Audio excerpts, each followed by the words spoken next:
Thursday, January 7th, 2016. Stand pledge. Pledge allegiance to the flag of the United States of America and to the republic for which it stands, one nation under God, indivisible, with liberty and justice for all. Dispense with the reading of the minutes. Second. Mr. Shenigo? Yes. Mr. Farrell? Yes. Mr. Monahan? Okay, I guess we're ready. I'm not sure who is up first. Mr. Dan? You wanna-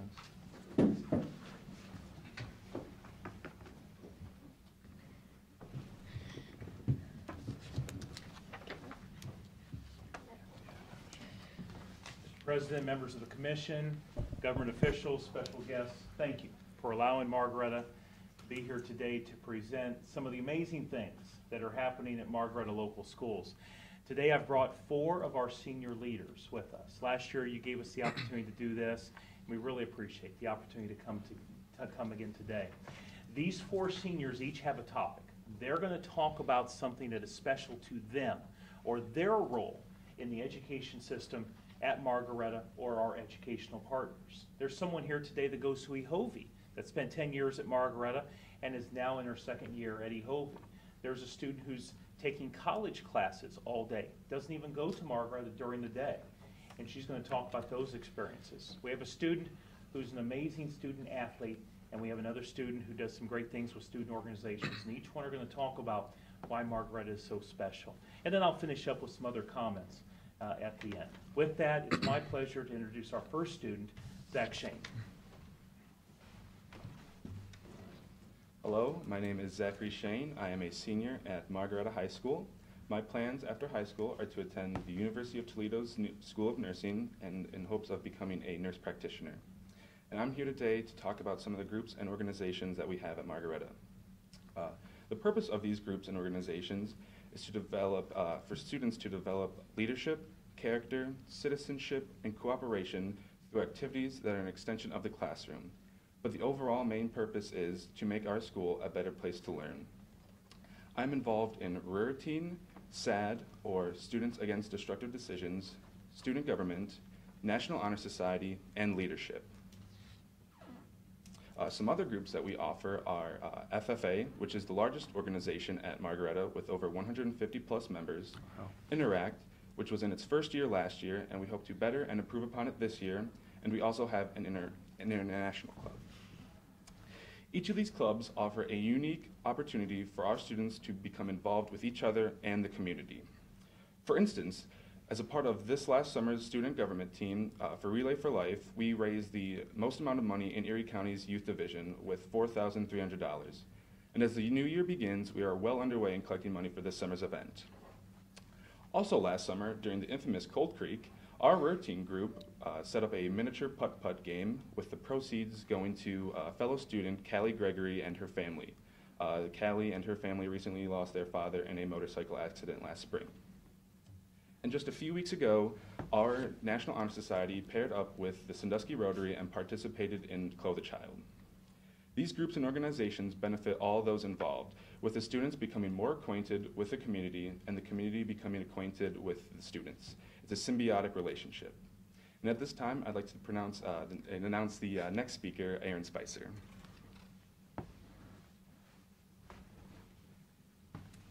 Hello, I'm Erin Spicer, and I'm a senior at Margaretta and Ehovie. The 10 years I attended Margaretta, I have really enjoyed it. The students and teachers were really supportive. However, I knew exactly what I wanted to do with my future. So I decided to come to attend Ehovie my junior and senior years of high school. At Ehovie, I am in the Exercise Science and Rehab Therapy program. Being in this program, it has taught me a lot. It has not only taught me information and knowledge about my job field, but it has also prepared me to be a professional and better my future. Ehovie has made a huge impact on my life. It was a new environment with young, mature adults. This has helped me communicate well with others. I am also involved with the Teen Leadership Corps National Technical Honor Society, and I am a VIP for my lab. For those who don't know what a VIP is, I keep track of everything I do in my lab. I take pictures and videos, and I post it every month and every end of the semester. and I keep track of what we do and what we're learning, and I just share it with the community and the rest of Yehovah. Although I do not take many classes at Margaretta, both Yehovah and Margaretta do a great job with communicating and keeping kids involved with their home school. I am still involved with many organizations at Margaretta, including cross-country, student government, leadership, yearbook, and RUR team. This was the first year student government has had an Yehovah representative for our school, and I was very honored to be chosen to fill that opening for it. My plans for after Yehovah is to take my knowledge and I am currently learning and transferring it to the adult massage therapy program at Yehovah. This has been a great advantage since I will be able to work right out of high school. And thank you for listening, and Kristen Yost will continue with this presentation.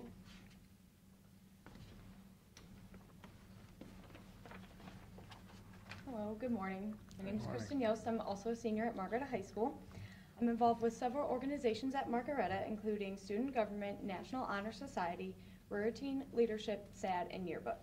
I'm also a 3-sport athlete, and I devote a great deal of my time to golf, basketball, and softball while still maintaining a respectable GPA. After graduation, I plan on attending Mount Vernon Nazarene University, and I'm exploring a nursing major. You've already learned about much of our student organizations from Zach, but I would like to focus on our current leadership class and how we are making an impact as leaders within our school and community.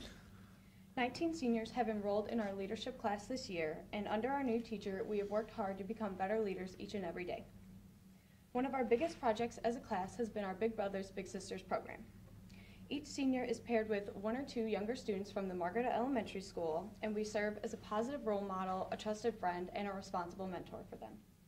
Each week we meet with our, what we call little buddies, and we participate in activities that concentrate on building their social and behavioral skills.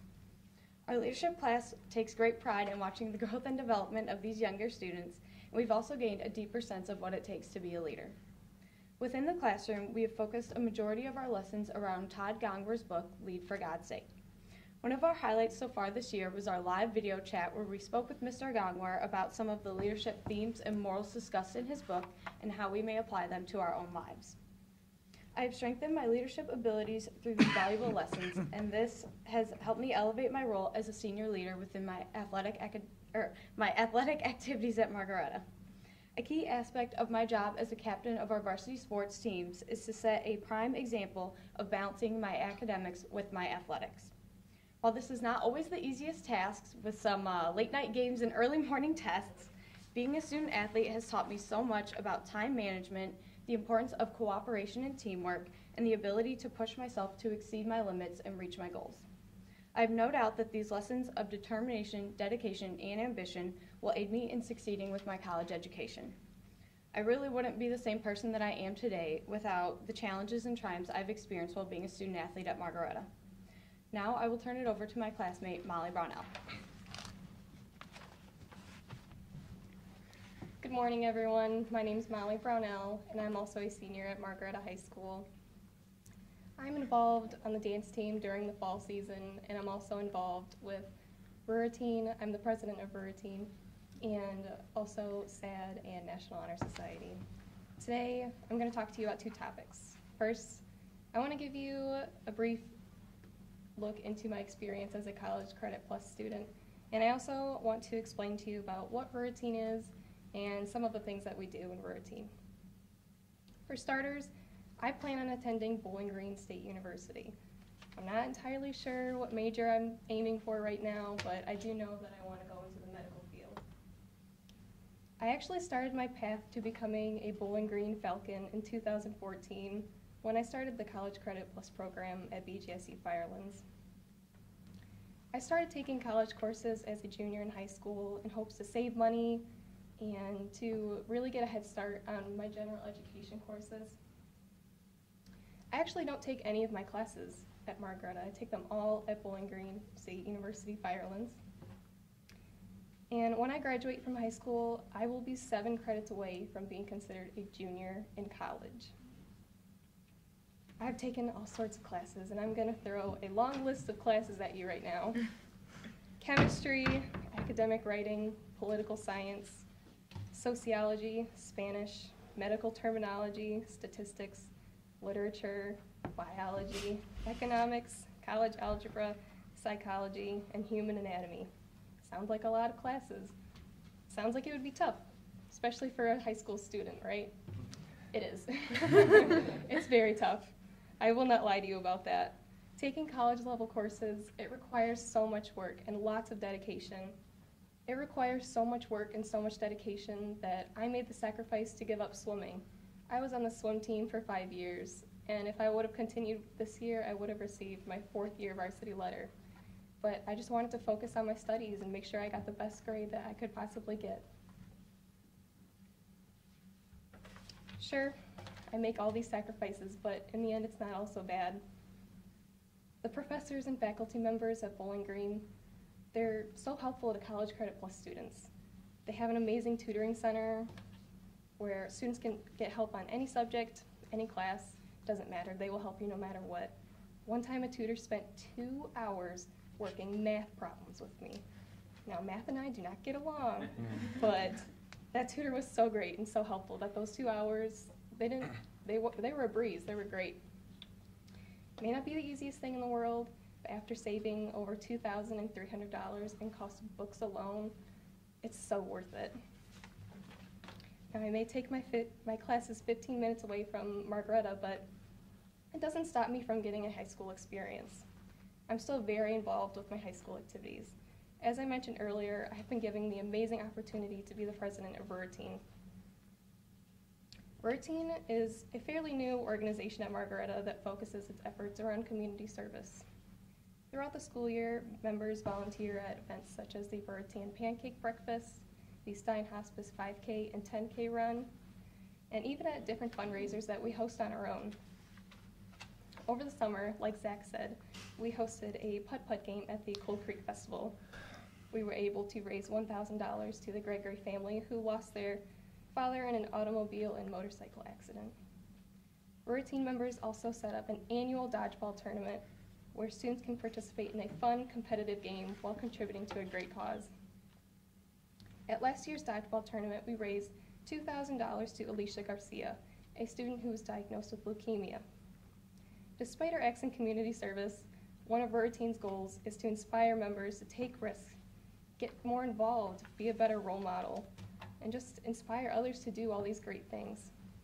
I believe that it's with these qualities that we can really make a positive difference in our school and in our community. By becoming president of Rurateen, I really took on a challenge. It takes lots of time and lots of planning to do all the amazing things that we do. For example, our putt-putt game that we hosted over the Cold Creek Festival, it was only successful because of all the hard work that we did. Our team of officers put this putt-putt game together almost last minute, and it's funny because I think it was only like less than a week away from the Cold Creek Festival, but we were so successful with it. We were able to raise that money for that family, and just the outcome was great. Every day, it was super hot. One day it was raining, and we were holding down the tent so it wouldn't blow away. Sometimes we didn't get a lot of business, other times we got lots of business. But in the end, when we were able to raise that money for such a wonderful family, and to see the looks on their faces and their tears of joy when we gave them that check, none of that mattered. It didn't matter that we sat in this really hot weather. To see the looks on their faces, like I said, it was just so rewarding. They weren't even thankful for the money. They were thankful that we truly cared and that we did something for their family. And that's why I take such pride and joy in the work that we accomplish through Rurateen. And I can only hope that we will inspire others to do exactly what we do here at Margaretta. Which takes me to my final discussion. I told you all about how Rurateen members volunteer at the Rurateen Pancake Breakfast. Well, guess what? It just so happens that the next breakfast will take place on Sunday, January 17th. And I'm inviting all of you here today to stop out at our breakfast. It's at the Townsend Township Fire Station, and they have the best pancakes and the best sausage, or sausage and biscuits and gravy, and we would love it if you guys could come out and join us. I I forgot to mention that the breakfast is from 8 in the morning till 1 o'clock in the afternoon. And that leaves me to thanking all of you for having us here today, and I will leave this to Mr. Strayer. Thank you, guys. And I tell you, I got the greatest job in the world when you see these kind of students that we get to work with. I'm going to talk about them in just a little bit, but I want to highlight another event that's happening because I think this is a regional event that's going to be happening for Margaretta. You know, when I came here a year and a half ago, and all of you have been to Margaretta High School, you walk in the lobby and you've got this big old polar bear right there hanging from the wall. Boy, I hope that thing never falls down. Big polar bear hanging up. Beautiful lobby. You look to the left, there's a beautiful athletic hall of fame. We've had an athletic hall of fame for years. Some great graduates, some people have done some amazing things athletically, have been honored. My question was, where was the academic hall of fame? And so over the last year and a half, we've worked to develop an achievement hall of fame. And we had nominations that came in. We had a committee that met. And on February 19th, Friday, February 19th, at the last home basketball game for Margaretta, we're going to introduce the 8 nominees, or the 8 inductees of our very first class of the Achievement Hall of Fame for Margaretta local schools. They've all been contacted. We are going to formally announce the 8 winners thanks to the Sandusky Register. They're actually going to lead up 5 days to a special announcement, 4 days, this kind of thing, so that the Sunday before that basketball game, on the front page, it'll show the 8 inductees into our Hall of Fame. So today I'm not going to share who those 8 are, but it's wonderful. It's wonderful that we're going to be able to honor some people that did some things either academically while they were in school, or as they graduated, they became successful in business, community service, or the military. The actual induction ceremony will happen at Sandusky High School, Tuesday, May 3rd, when we do our Academic Achievement Awards banquet. You know, when you look at the students beside me, you know, Zach, the very first speaker, he's vice president of SAD, Students Against Destructive Decisions. He's vice president of Routine, actively involved in our school. Look at Aaron Spicer. Aaron's at Ehovie all day. Aaron has no reason to be at Margaretta during the school day. Her education's happening there with exercise science. She's doing classes at Bowling Green. But she volunteered to come back and be a part of the leadership class. Doesn't get credit for it, but comes back so she can be a leader not only at Ehovie, but also at Margaretta. Look at Kristen Yost here. She's president of the National Honor Society, and she's president of our student government. And those are 2 amazing organizations, and she's the leader. And Molly Brownell, at college all day long, working her tail off doing that stuff, can't even do swimming, but is president of Routine. And I'm pleased to share with you that here in the next, I think it's 2 or 3 months down the line, she's going to be going to a conference where she was selected as the Routine Student of the Year for the state of Ohio. And you can see the passion she had and the activities that she's led, why she was honored with that. You know, when I was interviewed for this job a year and a half ago, the board asked me, they said, is there anything that worries you about Margaretta, about this job? And I said, well, yeah, there's one thing I don't like. It's the fact that my office, I have to get in a car to go see kids. You know, my last job, my office was actually in the building with students. These guys are great, and the accomplishments they're doing and what they're doing for our community and our district is inspiring to me. And I enjoy being able to go into the school every day and see the work that these students are doing. Our future is bright here in North Central Ohio. Our future is bright for economic development, for business development, for the future, because we have students at Margaretta High School that are preparing to be leaders for this area of Ohio. Thank you for the opportunity to speak here today. It's an honor, and the students would be happy to answer any questions you have any before we leave, Mr. President. Well, Dan, first of all, I'd like to thank you for bringing in, you know, the quality students that you have at Margaretta, and I'm sure there are a lot more quality students, but thank these 4 for coming in, and we really appreciate that. I can relate to Bowling Green State University. My grandson went to John Carroll this year with 48 credits, and it's amazing, you know, how all of a sudden they go from, if they wanted to, from a freshman to a junior real quick. And the FAA program, you know, that you guys have out there, or the FFA, Yeah, I mean, you don't see that too often. Unfortunately, some of the schools have, got away from the FFA, and that's a quality program, especially when you get out into the rural areas, as Margaretta. And I think Western Reserve still has their program going. But it's great to hear of all of the things that you guys continue to do, for the community, as well as what you're doing in school. But thank you again for coming. Does anybody here have any questions? Just congratulations, best of luck to you. Thank you. Thank you. It's gonna save a lot of money to your family, huh? Yeah. That's what I was thinking with 4 kids. Now, we'd be thrilled. These guys have asked, can we stay here all day and see this meeting? I told them I gotta go back to class. So thank you for the opportunity. I'm gonna have them grab their stuff, and we're gonna head back to class. Great, thank you again. Thank you. Sure. Pat, you want to do the resolutions while Sue gets set up then? Okay. Thank you.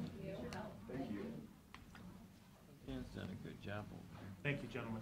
Thank you. there. You bet. Resolution authorizing participation in the Ohio Department of Transportation ODOT Cooperative Purchasing Program. Second.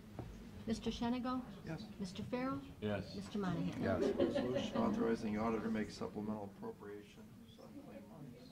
Second. Mr. Shenigo? Yes. Mr. Farrell? Yes. Mr. Monahan? Yes. Resolution entering into agreement with Laura Wilkin. Second. Mr. Shenigo? Yes. Mr. Farrell? Yes. Mr. Monahan? Yes.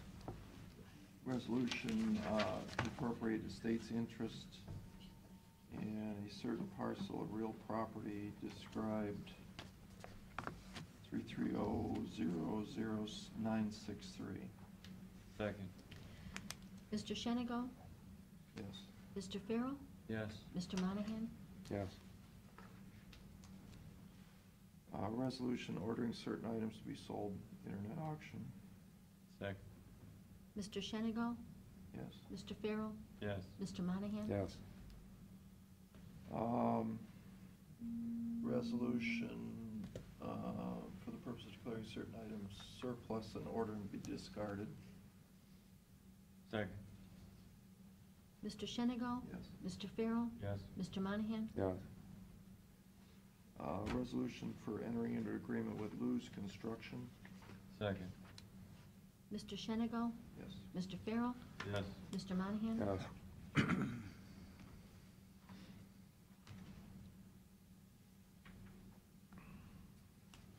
That it? No, a couple more. Okay. No, just a couple more. Oh, you got a couple more? Resolution entering into agreement with Michelle Goretz.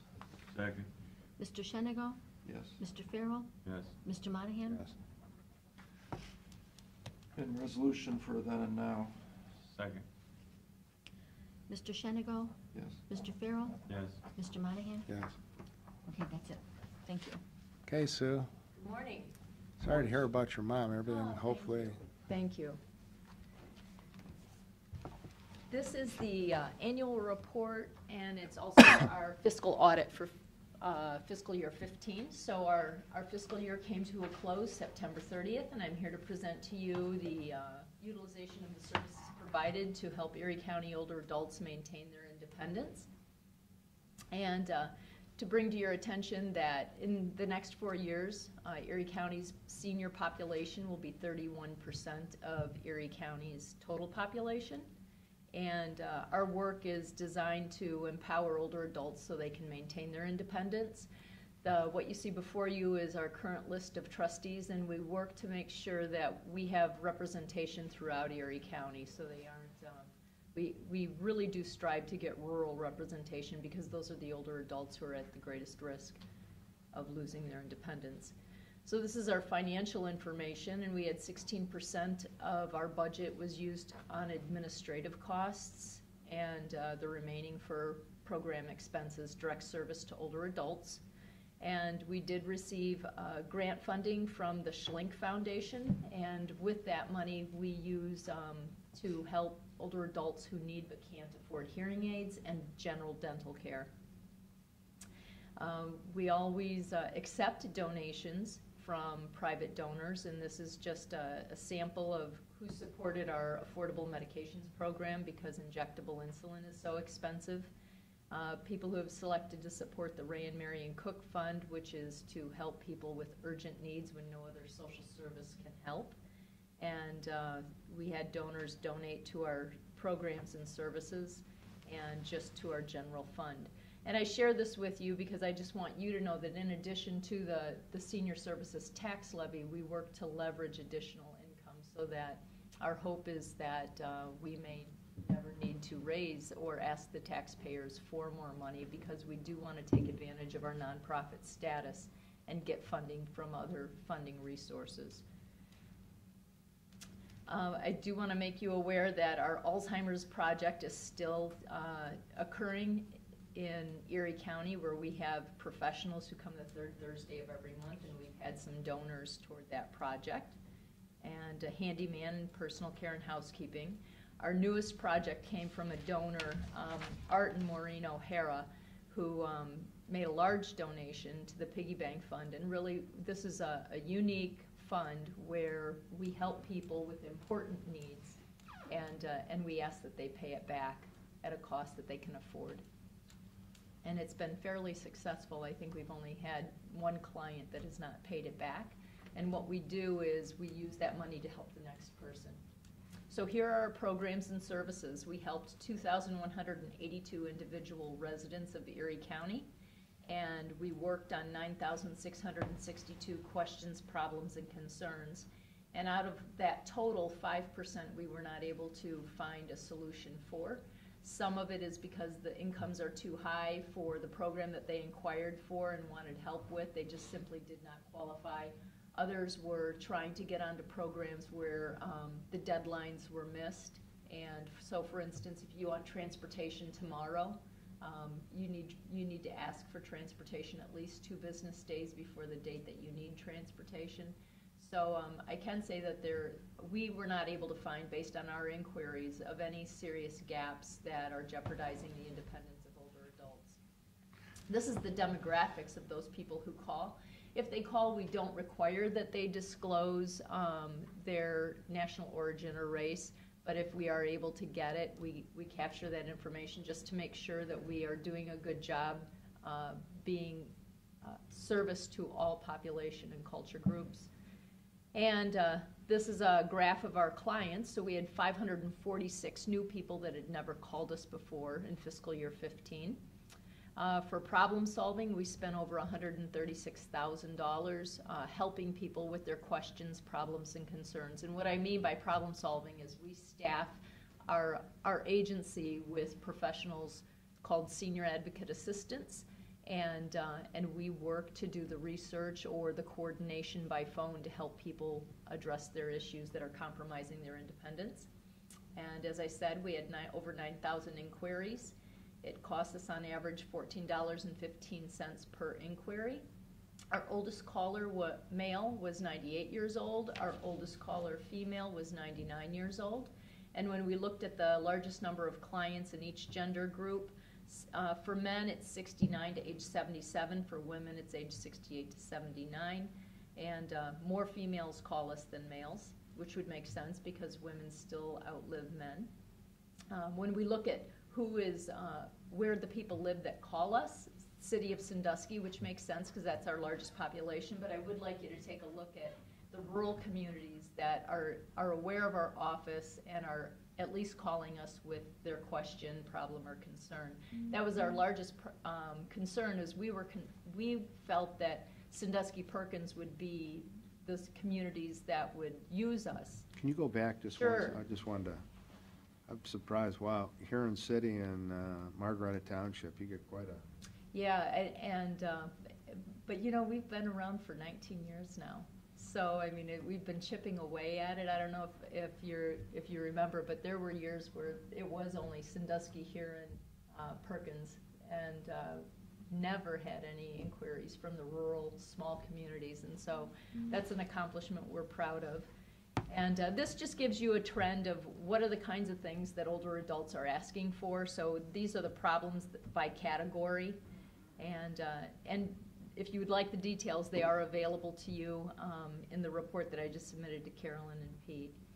And And then Senior Advocate Program, again, these are people who are more compromised, and Anthony Poole works with these clients, but again, I'd like you to look at the number of people in rural communities that are getting help from the Senior Advocate.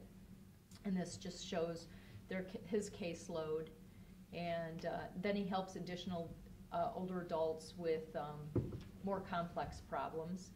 And it costs us over $83,000 to operate the Senior Advocate Program. And he goes to the home. They don't have to come to him.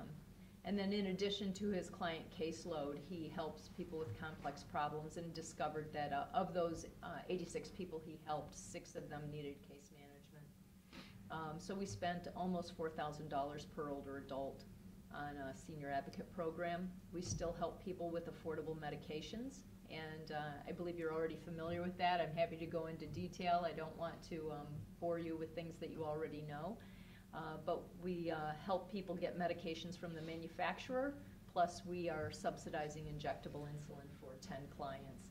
And as those people pass away, we are not enrolling new clients because the cost of insulin is just cost prohibitive. And so we help people with prescription medications on an emergency basis, and we purchase 50. And the drug repository still exists, and we help 26 people per month. And the range of the savings rendered some months was as high as $19,000. And 657 prescriptions dispensed.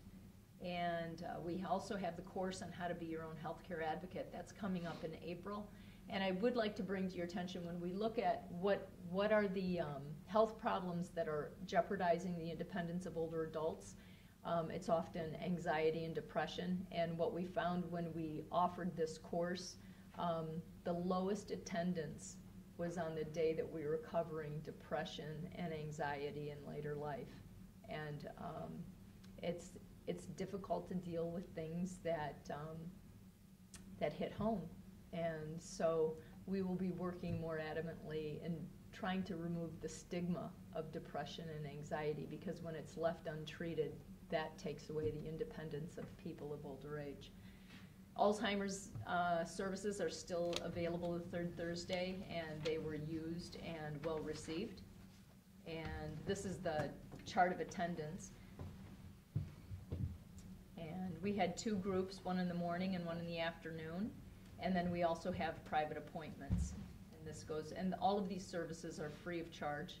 Rural home delivered meals, over 21,000 meals were delivered to the rural communities of Erie County. And this shows the trends.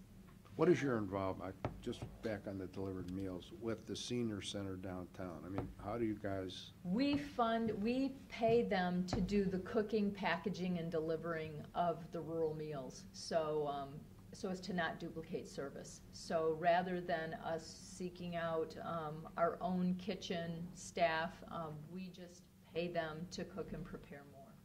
Yeah, but they don't deliver any, it's all. Yeah, they deliver. We provide the trucks, Okay. and we do the maintenance and the replacement of the trucks, and they see that the truck gets fueled, and they recruit the volunteers that drive the trucks and Okay. deliver the meals. All right. Mhm.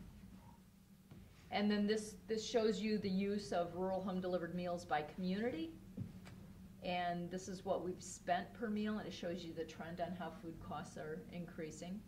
And we spent over $187,000 on the rural meal program. We have a rural congregate program that continues. That is declining.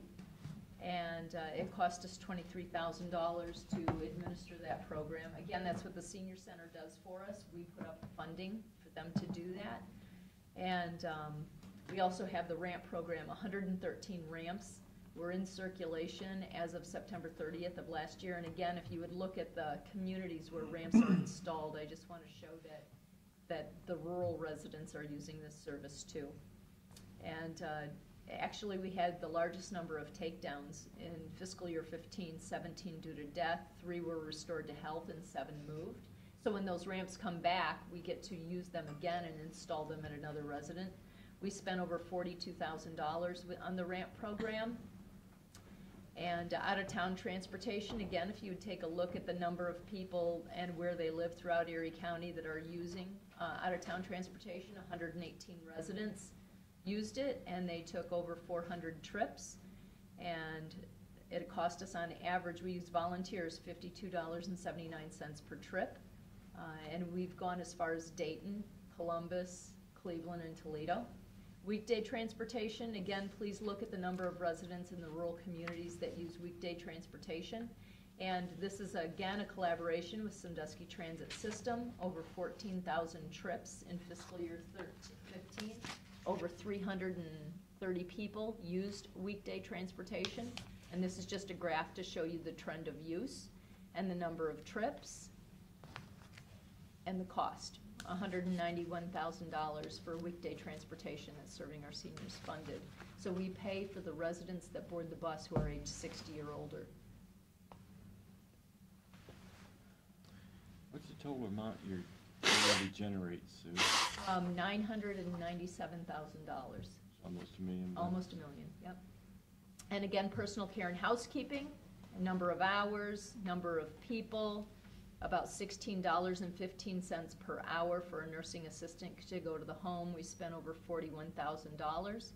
Handyman services, we did 82 minor home repairs for 74 older adults. And again, please notice the people and where they live. And this is just a trend. And I would like to acknowledge the Erie County Health Department. They were awarded a grant and provided over $5,000 for us to work with for doing fall prevention, home modifications, and they were free of charge to the individuals who took advantage of that. And this just goes to show the amount that we spent over $178 on average per person per repair. And the Ray and Marion Cook Fund, we helped 19 people who had urgent needs, and by that I mean we had a dental client who had a toothache and could not afford to see a dentist, so we paid for that. Food, shelter, transportation, medication, and again, look where they live. They were not all Sandusky.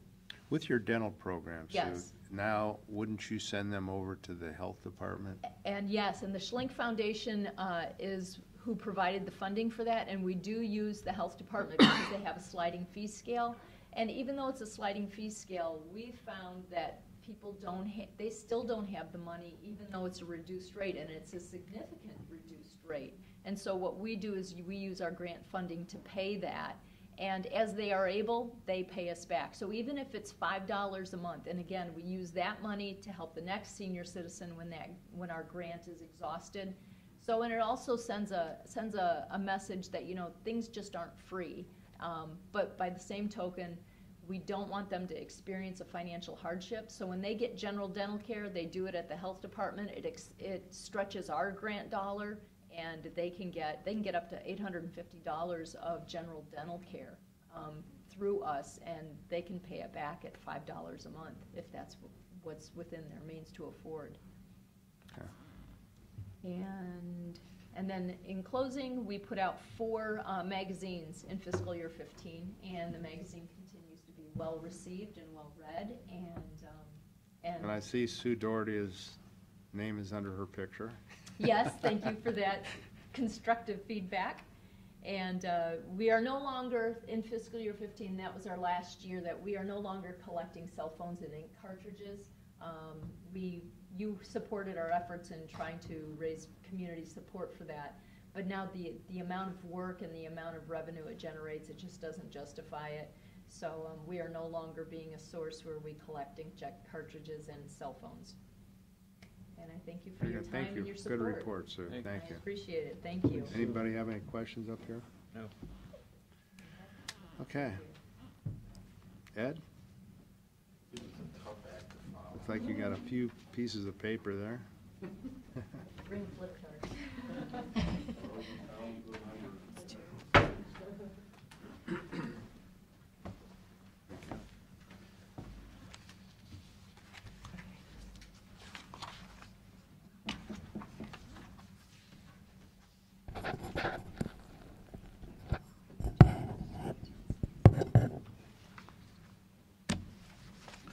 Good morning. Some budget summaries to go over. Been having our meetings and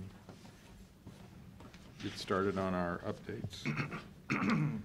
Soil and water as you know, they have their other funding sources. In the past, we've been giving them $100,880 a year.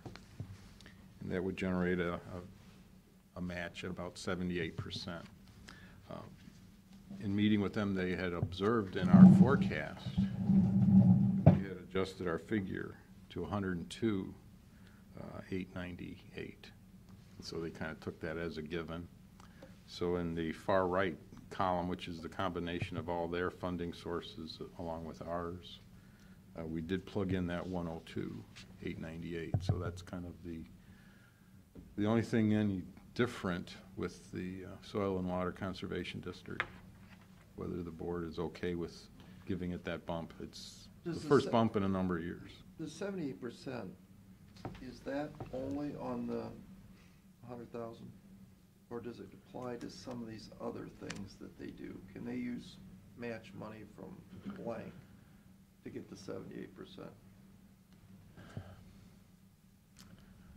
I think they get other, Like the NOAA funds and stuff that will, Oh, it's the ditch maintenance. oh, ditch maintenance. Yeah, for instance, the ditch maintenance, if they got $50,000 from that, do they also get the 78% from the state? My understanding that they do. yeah. Yeah, it's just on that alone. Just on what alone? Just on the, in other words, if you have other political subdivisions that are subsidizing, the stormwater management, Right. yeah, that does, but nothing else. So if we had a water management program, would you get 78% from the state also? Well, that's a good, very good question. It's a possibility. Be a huge windfall. I can't believe the state would be silly enough to do that, though. I would doubt that too. I would doubt it too. Especially you probably run that out of the engineer's office, wouldn't you? No, I thought they were gonna run it through there. I think the real idea is run it through the engineer's office. Yeah. Yeah, the actual program. They're just trying to take the lead as far as setting up the utility district, if you will. The PR work of it. Yeah.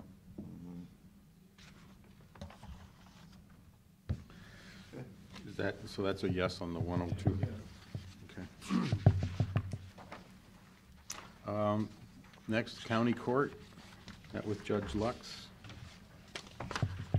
There was very little concern with his day-to-day operating. He spent most of the time talking about his capital project, which is still ongoing. This is supposed to be the last year for that. So that's on the third page, actually. He's looking at a security system. We've included that dollar amount at $40,000. He feels he needs someone to staff that. That's still unresolved at this time, but he's estimating somewhere between 20 and 25 hours a week for that. And then He didn't have what kind of numbers, if he's got 20 to 25, does he have an idea what he's gonna be paying per hour? I think I've heard he's trying to get a deputy, am I? Part-time, just like we have down at the courthouse, I would assume? I would hope that would be I mean, if that works for the courthouse downtown, you would think it would work Right, okay. out there as I well. don't think he's talking about that. I think he's talking about a deputy, right? 35, 40,000. Yeah, I think a part-time, no, retired. Part-time, yeah. Yeah. But you're still looking at. Which essentially is what we have down at the courthouse, No, he's talking about the screeners. which are deputies. Right, but I don't think that's what he's talking about. I think he's talking about like what we did over at JFS. Mm. Putting a deputy in there part-time that can do some other work too. So it's about 40,000 a year. And I see he's got left, what's he gonna have after this, 327? 327,000 That's, yeah, left. that's the leftover projection. And that's, again, budgeting 250, which right now we've not identified 250,000 in cost, so Oh, I see, yeah, I it didn't. could see very that. well end up being more than that. Yeah, so he's in good shape. Well, Why don't we find out what we're talking about with that staffing? whether it is somebody. clarification like from him. Retired deputy down at the courthouse, or he's actually talking about somebody with Cigna people. Okay. Find out. Everything else is okay with his? Yeah. Just that one issue, we'll follow up on that one. Human Resources, and Nancy's here with us. The items that are listed as alternates, Nancy's requesting funding for professional development certification. It's like if one of her staff members obtains another certification and there's a licensure, then we get compensated for that. There's 6 of those that are being proposed, as well as an ongoing cross-training and succession planning process. Those costs are just wages and fringe benefits, which is basically the wages, Medicare, and OPERS. That's how we came up with that number. So how does that work, Nancy, then, if it's wages, do they go take these classes Yes. while they're being paid? Right. Anyway? Well, a lot of it's online, Pat, but they have to jump through some hoops. But there's several certifications, like the Certified Labor Relations Professional certification, if someone pursues that. There's also Certified Employee Benefits Specialist certification that would fall to either Amy or Matt, that they could do that. And they get the study materials, they do it on their own, and then they take the testing once they certify it. So it's just kind of a stipend for them, and So an incentive to say, hey, continue your professional development. So it's not done during 9 to 5 when they're No, getting not paid, usually. they do it in the evening? Right, they do it on their own time, and it's voluntary, and these funds were actually approved in last year's budget as well. So some of those certifications weren't pursued last year, but I want to give them the opportunity, if they do want to pursue them, that yes, hey, we recognize that, I want to give you a little stipend. So it's like $1,000 if they get, one of the certifications. And is there a cost for the course? A minimal cost, and I'm not asking for that, that might be something that they would do on their own. I can think on that, that may be built into that, I don't remember that offhand. I think we paid for it after they received it. Right, oh yeah, it's after they get it, and Yeah. again, it's voluntary, I'm not requiring them, I'm certainly strongly encouraging them to to continue their professional development, and if they do, then I just want to have some funds to recognize them. Yeah, I'm good with it. Makes sense. Especially negotiation and stuff like that. That's exactly right, and we're trying to work hard with developing Matt in that area, Yep. and, he's showing really potential in that area, and I'd like to continue that. That's a yes on both those first 2 items? Yeah, fine. Okay.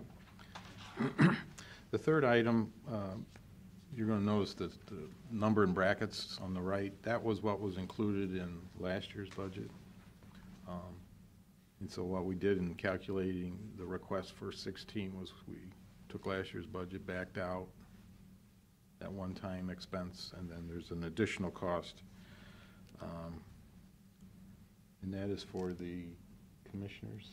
Right, this is for the commissioner's staff, and we had originally anticipated having like 270 on the Sage software, so we could, monitor those records. However, we've had additional staff, and so therefore, when you add staff, then the licensing goes up and you have to pay. So we anticipate that we'll have just a little bit of an ongoing cost for that. That's a 57? 5710?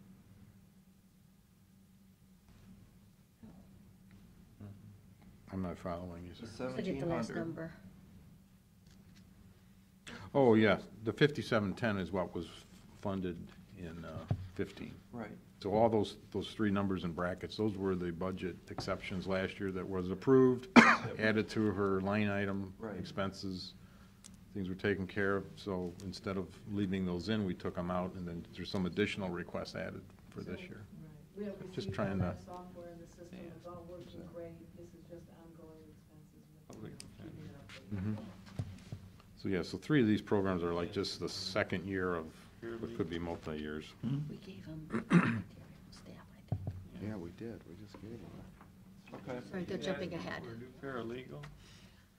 He's already the public defender. Oh. We What? gotta finish this. Yeah, we, just to make sure Are we okay with all these? We're good. Yeah. Okay, very good. Just wanted to make sure. Public defender. In 15, funding was provided for a flex temp employee for the paralegal services. And on an annual basis, based on what they're being paid, it's $31,200. His number one request for 16 was to make that person a payroll employee. And so you can see that's, the 47,000 would be that number. He wanted to be here, and we thought, well, we only had 30 minutes, so we thought we'd present it on our own. If he'd like to come back at a later date and make another. Is that it? So he's just taking that That's basically the only, flex temp person, which right. we knew was gonna turn into full-time anyway. Well, we could continue a flex temp person too, Yeah. and not have the cost to our health insurance. Is it the same person that's been there all year? Yeah. I suspect that's how it would work out. I would continue down that path myself. It saves you about 16 grand. Numbers are there, yeah. What's he say? What's Jeff say? He's saying he would really like to have this person on payroll. And have them full-time instead of part-time. I think we're okay with the part-time for right now, and if he wants to come in and plead his case later on, I guess he can. Okay. We will, So, so he's spent 585, and wants to go to 592 on salary and benefits. he will go to 592 based on the changes in the 16 budget policy. He would like to go to 640. And if he adds this person in, but let's look down at the total. Wow, how is it? What happens is if Yeah, you, wasn't that if you just- get a full-time employee on payroll, then his contractual services would be reduced on an annual basis over 30,000 a year. But that person's still working contractual, so there's a phase in, phase out if the change is approved. Well, plus he wants a new full-time attorney in 2016. His, What I don't get is, I'm sure his argument is, oh, my caseload is up. But how can that caseload be up if you look at the contract services line item from 14 to 15?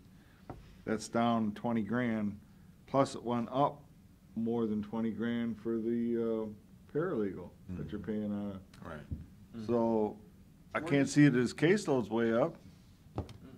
Where's contract services, Pete? Or it says services, Their the third line, services. third line.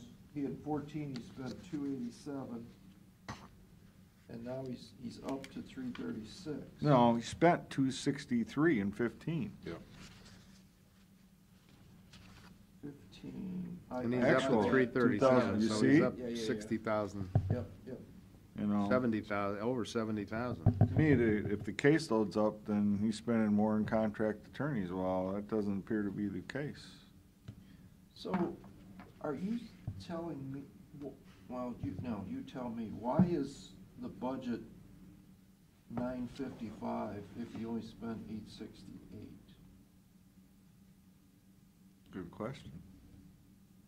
Because I'm sure under that contract services, he says, I still need to have so much in there for my contract attorneys and this part-time paralegal, even though I didn't spend that much. But Which see- is not unusual. I mean, Yeah, but, you know, I don't know, how can we, you know, we're focusing on a couple of shekels here on the paralegal. And we should be looking up here at the contract services number where he's going from an actual 263 to 337. Isn't that what we should be concentrating? Why do you get to raise that? Yeah, good question. It is a good question. What's the answer, guys? You want to see, you got the folders here. He always asks for more. He doesn't use more contract services, conflict and stuff. Yeah, he doesn't know. Yeah, but look, that's quite a jump. Well, I know, but that was his estimation, that's not actual. I mean, like you said, Pete says you spent 263 actual in 2015. Martin, my issue is with the alternates A and B. I think we keep the full-time paralegal. And You mean Yeah.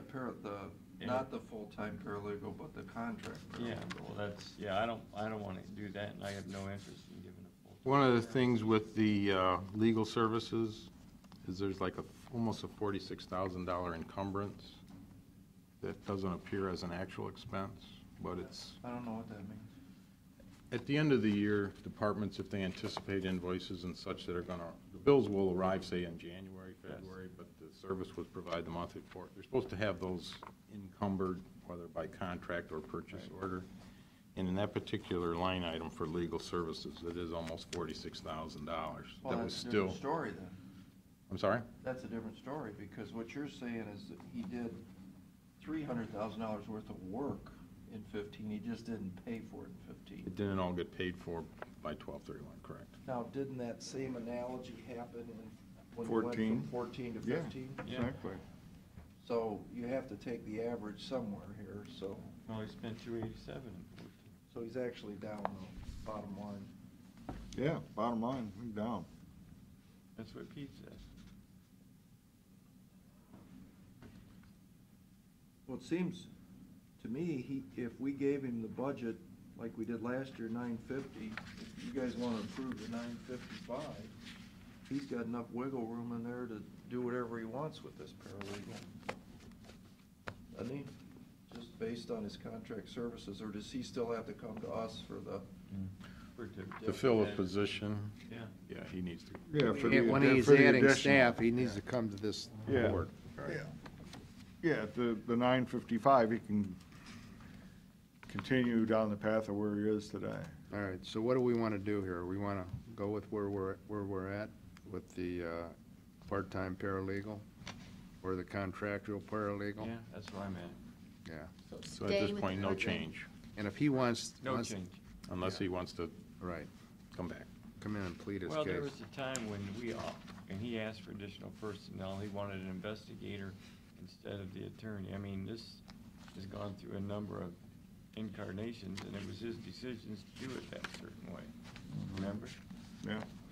So, I mean, we have, over the years, we have given him more staff. Yes. Yeah, it like every year. continually grows. Well, Every year that's- that I've yeah. been here.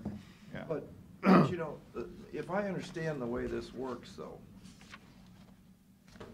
it's totally within his discretion to increase the contract services number. In other words, he don't have to have these folks doing it by the hour. He can just contract it out. Right? That's his choice. Well, it kind of goes with the state, for the state public defender. But he can say, we're too busy, we're gonna hire outside services to do it. He's allowed to do that. Well, some people have integrity and they're going to do what's right. So- And I think the right thing to do is the way we're at, so I think But what he, we what talked he's about is done we're going to though, go with a full-time paralegal on a contractual basis, and if he wants to come in, you know, that's what he can do. well, there's your two votes, but, you know, what I would say is if he's doing a good job in reducing his contract services, am I right, he is, what we're saying? That's what the numbers show. That's what the numbers show. I would reward him with letting him run his office in the way he thinks it's. But I think you can I take a would look let at, you him- can I would take a let him look do at every one of the Do that, and elected he can- officials, and we they can all do come that at the back. 955 level. He can, yeah. Yeah. And see, I don't believe in micromanaging somebody like that he can tomorrow say, okay, well, boys, I'll take you up to 336 in contract services next year. I'll spend it all. And you know, I was taught early on, he has a lot of flexibility in how much money he could spend. And I think he does a great job, and if the man thinks that he wants to keep this person, you know, the problem with Flex Temp, she could leave tomorrow and find another job. Maybe he's trained her, and, you know, we just talked about all his training and everything, maybe he wants to keep her. Well, he can come in, and maybe he can convince us, you know, we'll see where we're at. I mean, the door isn't shut. Correct. He can come in and talk to us, and, you know, if that's the way it is, and, you know, maybe he'll change it. mean, every one of the department heads And our every other elected official. and every other elected official usually comes back, they don't spend their entire budget, and that's very evident this past year. He should be getting more money back from the state in regards to the reimbursement rate. But we'll see how that plays out, and I think if that plays out. Yeah, we're with- supposed to. Yep. Yeah, So- that plays out with the state of Ohio of us going up to 50% instead of, I think we're at 40% right now, Pete, is that where we're at? 37. 37, getting you know, close, change, you know, 'cause their that could goal was change, to that get could to change the 50. thinking of this board. Yeah, their goal was there. I think they actually set it at 40, but then they came back and says, things aren't going too well down here in Columbus. Well, the state's Probably got all gonna get kind of money, 37 though. or 30. They just, Yeah. Okay, No, actually, no, with the last budget, they said they were gonna do 50%. Yeah. However, that was part of the deal. they started out only about 45 Yeah. because the numbers weren't coming in as good as they thought they were. But what's it at right now, 37? No, I think they're probably at 45. Because their goal was to get to 50, because we had to go down there, all those CCAO things. Yeah, And that guy was there from the State Board of, So it is at 45? I think it is. Well, so he got 5% more to get to. Mm-hmm. We don't know. All right, let's go. Family and Children's Family First Children's First Council. Two talking points. One thing that's included in the 2016 budget is the Genesis contract, the 25,000 is included. It was included last year, it just did not get, payment didn't get processed, so it is in 16's budget. And Teresa has warned us that one of her grants, they're changing the way the dollars are distributed. It used to be kind of like every county got their share, and now they're kind of meeting in groups and discussing whether she may get more, she may get less, she may Yeah, get they're nothing. regionalizing that FCFC. Yeah, So at the this Ohio point- Children's Trust Fund piece of Yes. it, yeah. And then Lucas County's gonna be the head of it, because they have more staff to write the plan for 7 or 8 counties that are grouped together. Yeah. Yeah, but what we don't like is then you're not given any, ability or flexibility on a local level to address your local needs, which may not be the same as your neighbor county, That's right. and That's here. part of collaboration. Yeah. But Pete and I think Pete's doing it in Lucas County. He's pretty aware of what's going on, and Yeah. he's gonna get back to everything else. The bigger counties are gonna get the money. Entirely possible. But we lost with, So we're likely to see some changes in this budget as the year goes on. We took a real conservative stance towards putting this budget together, because there's a lot of unknowns and uncertainties. Yep. Yeah, okay. All right, Treasurer? Treasurer, her main concerns with her general fund budget, bank service fees are in for the whole year. She's anticipating a postage increase in February, although she's already processed her first half. She won't see that until maybe in the second half of the year, if in fact that turns out to increase. It's subject for review, I guess, in February. The courier service is in for the full year. She did ask for a little bump in the travel and conferences. She said last year she didn't do everything she could have or should have, but she met the requirements. And also she has her chief deputy that she'd like to see get some more training opportunities if possible. Yeah, it Not looks big like, dollars there. She but- was, from what her budget was and what her actual were, she was way under. We had that 60,000 with the real estate, and we know that's been put on hold. Okay. At this point, we're waiting for. What was that? The real estate programming change. Part of the cost was going to be included in the treasurer's budget. Mr. Jeffries, If you look at the capital line item Yeah, I'm here, looking there, 64. yeah, you don't see it in 2016. What was it though? That was for the new real estate system. And the auditors pulled back off of that. Got it, okay. Okay. Can we still get in a push for the accounting side? Is that back too? I imagine I'll find out when they meet with the auditor. I heard that was going. I'm sure he'll probably request it. Good luck.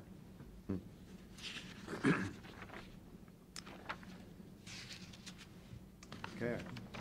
DTAC? Pam had costs and DRETAC, of course, her office was redone, and she's gonna get some carpeting installed once they get through the tax collection. Where's that at?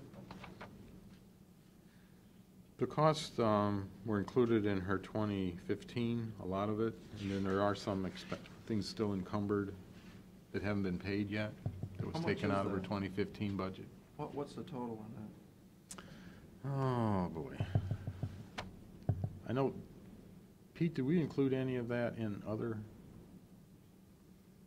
Was that in the? We paid about 35,000 for the main remodel.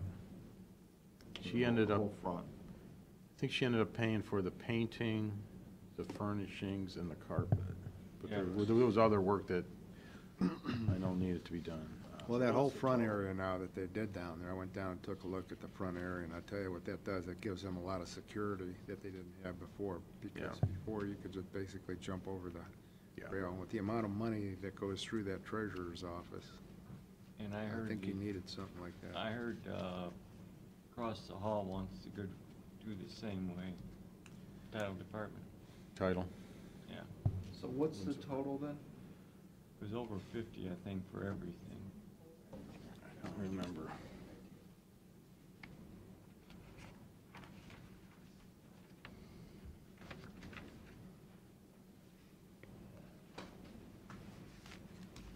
I think with the furniture and all that, it's probably closer to 60. Yeah, it was over 50. For everything, furniture, carpet. I don't think we had a grand total.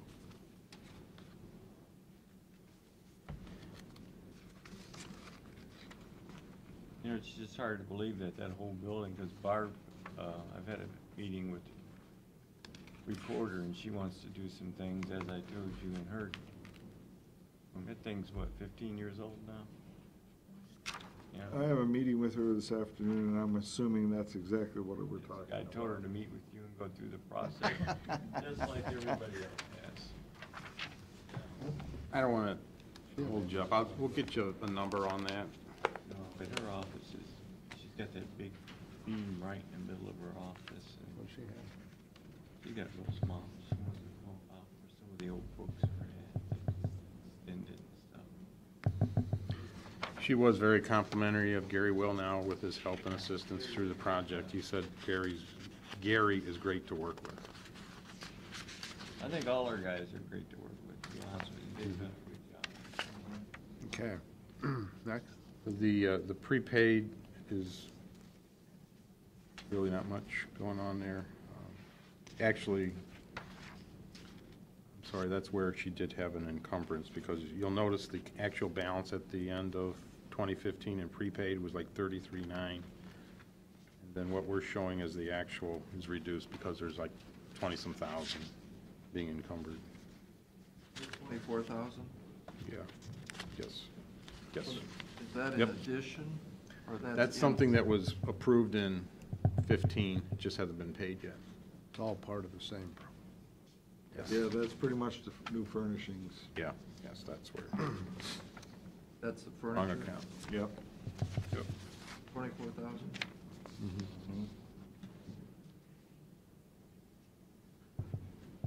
DRETAC, she did, if we can go back to that page, she did ask us to include as an alternate. She says her people work a lot of extra hours, do not get overtime or comp time, and in the past, she's asked for bonuses at the end of the year. So she said, rather than waiting till the end of the year to ask, she asked me to include it at this time. So that's $2,029. Alternate B, it kind of got, it's a personnel request, one-time payments, does not include OPERS. Do we do that with other departments? Yeah, they all do. Some do, some don't, some ask, some don't. Some can The make auditor's things office work. does it, Barb does it, the courts do it.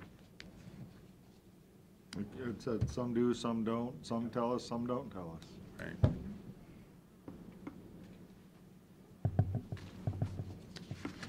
I'm on this veteran service. How old's their band now, Pete? Do you have an answer on that? No, You want an answer on that? That's all right.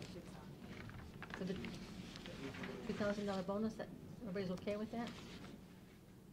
You need to get an answer? yeah, we do need to. I get saw an some, Yeah. I took it as a yes. Okay? No, Carolyn's our gatekeeper, does a good job at helping us after the fact. Okay, the Veteran Services Board. The van, they,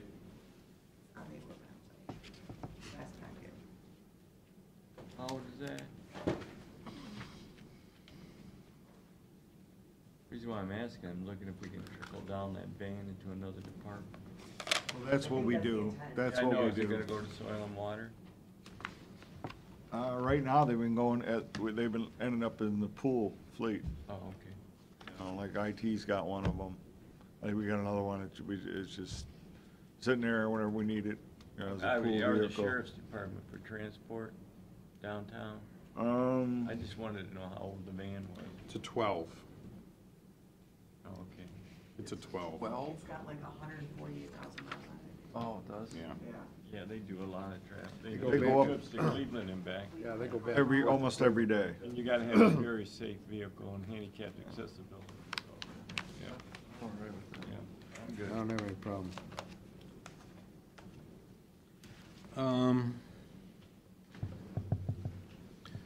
Their funding goes up because the millage increase, so they had been at like, what was it, 985,000, I think. Say that again? 985 was their allocation last year, you know, it's based on the property tax values. Yeah. It's up to $1,015,000.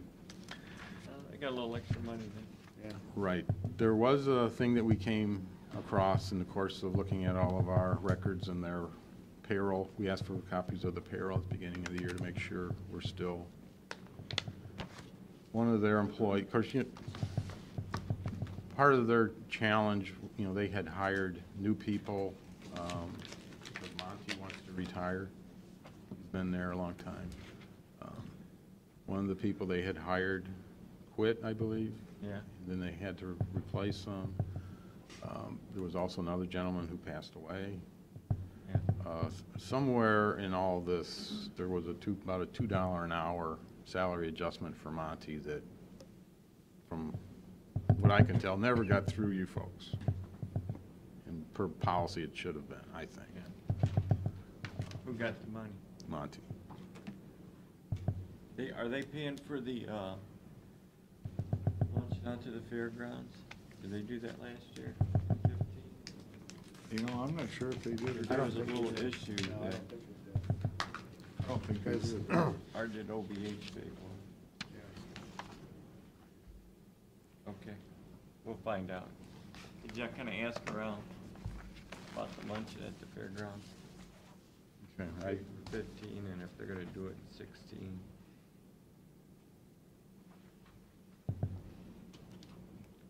That's usually a pretty good Did lunch turnout. out at the fairgrounds? Yeah, remember when some You of know, our seniors work on I that? think they eliminated it. Yeah, I do too, that's why I wanted to Yeah, I find think out. they because eliminated nobody wanted to pay for I it. don't think OVH, I think they totally eliminated it because they had problems with it. Hmm. Just- Oh, the free lunch at the fairgrounds, just Yeah, for the vets. totally gone on Veterans Day anymore? They're, A little bit. the amount of people they're servicing, they anticipate that increasing because of some job losses and things in the area. They've been doing a lot more outreach, trying to make sure that people are aware that their programs are available, a lot of advertising and such. Okay. All right, thanks for coming in. Okay. Thank you. One little side note for you guys, Leadership Erie County is meeting today at 4 p.m. in the second floor conference room, and we'll be discussing our community projects for this year. So if any of you would like to come and pop in, say hi, or your ideas, feel free to do that. We'll be there. So you got your projects for, For our class, for the Leadership Erie County, we have our ideas listed, but we haven't finalized Okay. it. So if there's anything that you guys would like we have any additional payroll? Now, the in 16? project for Victory Kitchen, that was last year's class. Correct. Yeah, that And was, we asked that the was, tag team, No. and they said no, the board voted it out. that was a good project. Yeah. Yeah, okay, great. So the Hopefully ours will be just as salary and good. benefits All right. increase should just be our 3%. I mean, essentially, you should, salaries and benefits as a whole, if everything was the same from one year to the next year, it should be very, almost the exact same dollars. Okay. Pete? Okay, one of the pieces of legislation that Commissioner Shenago's got up there is an amended cooperative agreement with the Cedar Fair and the sports complex. Now, the reason of that was, we've been working on the design build agreement. Again, I've got to sign off on that. And working through that, a couple of things came up.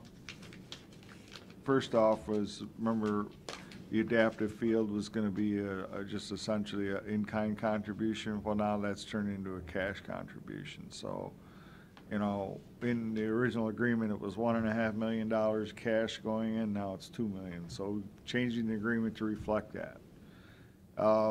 Also, part of the discussion on the design build was, you know, if there were some kind of construction delays, and the discussion got a little further deeper into, okay, what happens if the construction never happens, as opposed to the original agreement, we only considered, okay, it being built, and then down the road, Cedar Fair said they're just gonna close and get out of it. So we also made a change in the cooperative agreement to address that issue if that happens as well, as they couldn't go forward with construction due to some unforeseen condition. So those are the two pieces that have been changed in that amended agreement. And the fact that the cooperative agreement is used as one of the exhibits in the design build agreement, referred to quite heavily, quite frankly, in there. We felt that needs to be corrected, be accurately reflected to be part of that design build agreement. So that's why we've got that resolution. Tom's all right with all that? Yeah, Tom's all right with that. We've worked through all the language issues. We're all good with that. Matter of fact, next week, we should be bringing in the lease agreements as well. So we've got that project moving down the road. And then the other agreement we need to do is the trust agreement. Again, based on how this design build came out, Tom has to make a few tweaks to that trust agreement as well. But as soon as we can get that done, then we can move on down the road as far as getting the financing and really getting this whole thing moving along. And that $500,000 that initially was gonna be put up by Sports Force. Sports Force, Cedar Fair, we really don't know, quite frankly, but it's gonna be. It's all part of the same. It's all part of the same. Okay. Yep. Okay. All right. Yeah, I have a resolution up there for that. Resolution for the purpose of any good amended and restated cooperative agreement by between Erie County and Cedar Point for the development of sports park. Second. Mr. Shenago? Yes. Mr. Farrell? Yes. Mr. Monahan? Yes.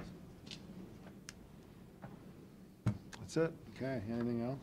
Motion to adjourn. Well, we got there's no media here, anybody Oh. else? Second. Anybody else on anything that was on the agenda? No? Okay. Happy New Year. You All too. right, we have a motion, Mr. Farrell? Yep. Mr. Shenago? Yes. Mr. Monahan? Yes. Thank you.